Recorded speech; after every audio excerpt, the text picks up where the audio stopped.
Welcome back everyone, Mariah Monetize here, and in today's video we are going over some very important Celsius updates. And so we have a little bit more information there of what could possibly happen moving forward, and then I'm going to be going over the price of Bitcoin and what we are seeing on the charts. So it has come out that there is a possibility that Celsius is just going to sell all of their assets. So that does not include just basically all the coins of hours that they're holding.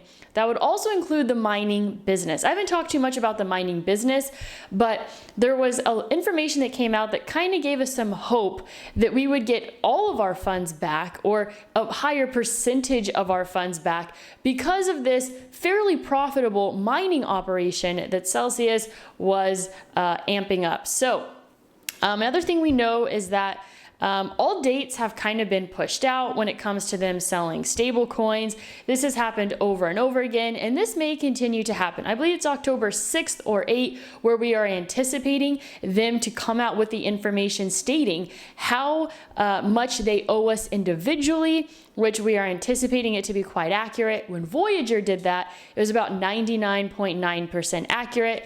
And we are anticipating that the only reason why you would need to file a claim is if there is an inaccuracy on that particular report. There is also talks out there about FTX wanting to buy Celsius. We know that they have purchased Voyager, I believe.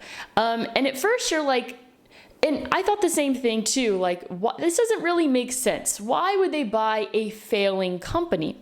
But when you include the perspective of they're pretty much putting a really high value on all the customers that they are gaining from that particular purchase.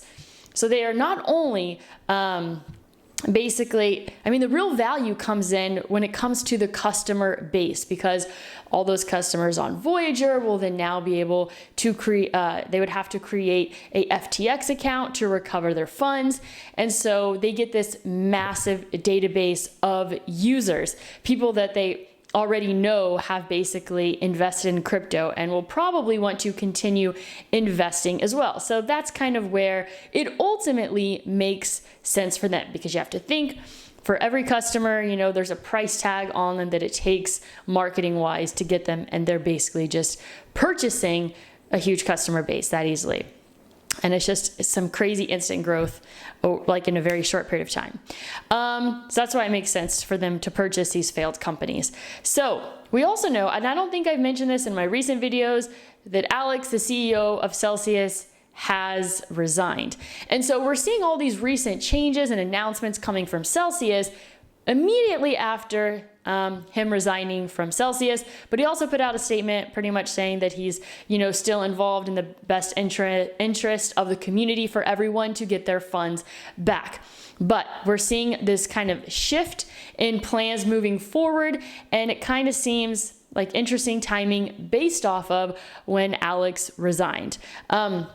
There is still talk out there when it comes to the custody versus earn accounts. So we know that the custody accounts were not earning interest on Celsius versus the earn accounts, which were earning interest.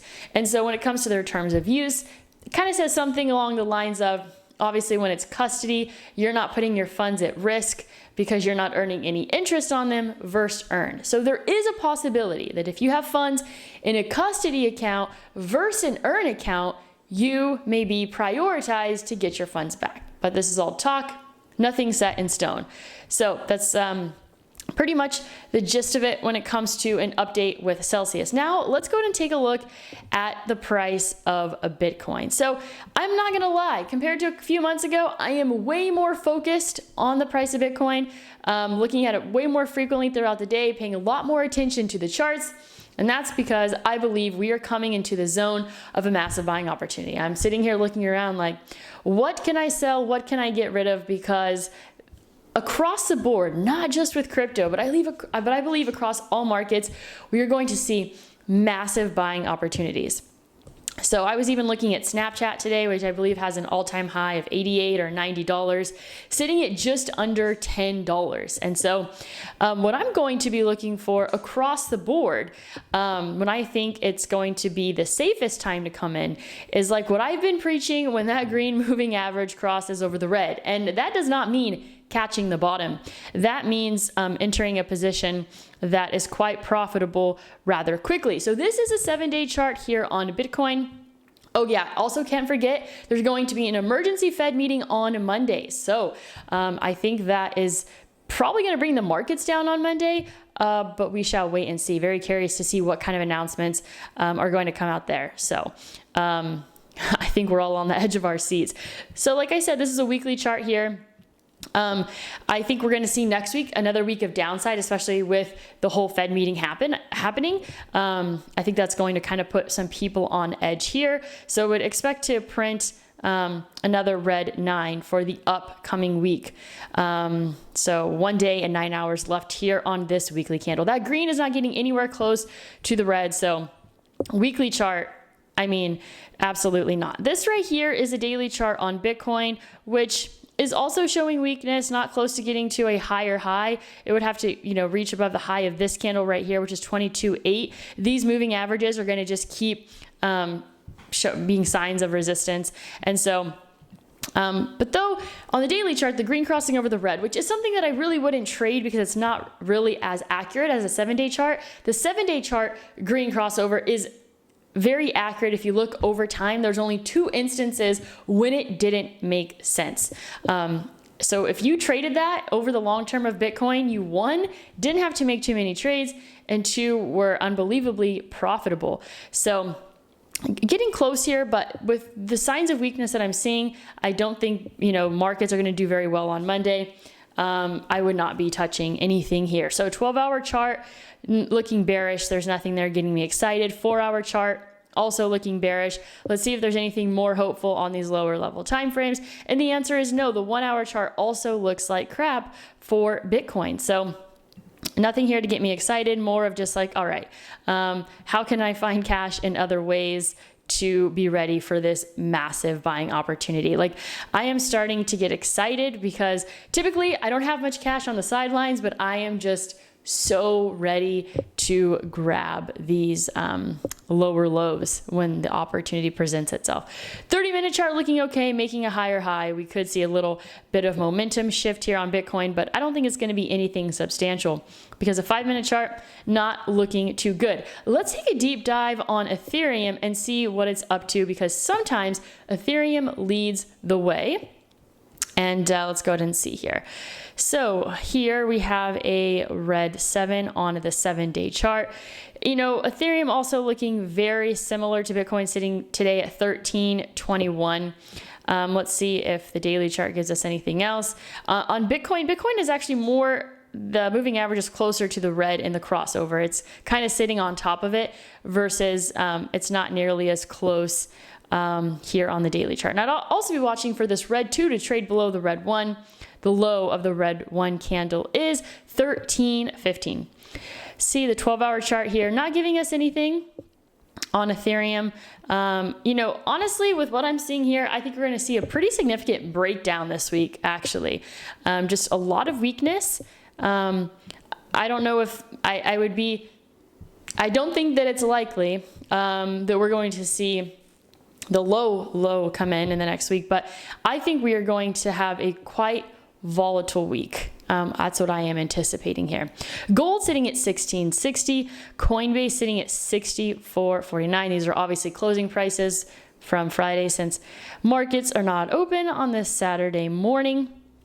HNT sitting at 518. I was also looking at, I think I need to take a little bit of a deeper dive into the fundamentals, but I think there's going to be a huge buying opportunity here on Tilray, but we are not close to that. I would be looking for the same thing on other stocks, applying the same moving averages, the 5 and the 12, and waiting for that green to cross over the red, but on Tilray, it's not quite there. Tilray saw a bit of a jump last week, getting up to just over $3, but back down to $2.75. A lot of markets just kind of trending in the same direction. And we've been pretty much seeing that constantly. So I hope you enjoyed this video. And one last thing I would like to share with you is that if you are looking, and like the buying opportunity is really coming for this to be like so good. If you have not yet made your investment on the year when it comes to a Roth IRA, iTrust Capital is a really great company to look into. So basically think about it like this. You buy Bitcoin now, and if you want, you can trade it tax-free, only paying a 1% trading fee whenever you want. Okay, and when you are 59 and a half, you can withdraw those funds and not pay any taxes with the Roth IRA. I mean, it is something that you must take advantage of, okay? And if you're someone that, you know, anticipates high gains in the future, but moving to a place like Puerto Rico where there's 0% capital gains taxes doesn't work for you, this is a really great tax strategy. So I have a link down below where you can actually get a $100 bonus in Bitcoin. So make sure you check that out. That's all that I have for you today. Hopefully you're able to get outside and enjoy this Saturday afternoon. That's all that I have for you today. As always, go out there and create a portfolio that you love.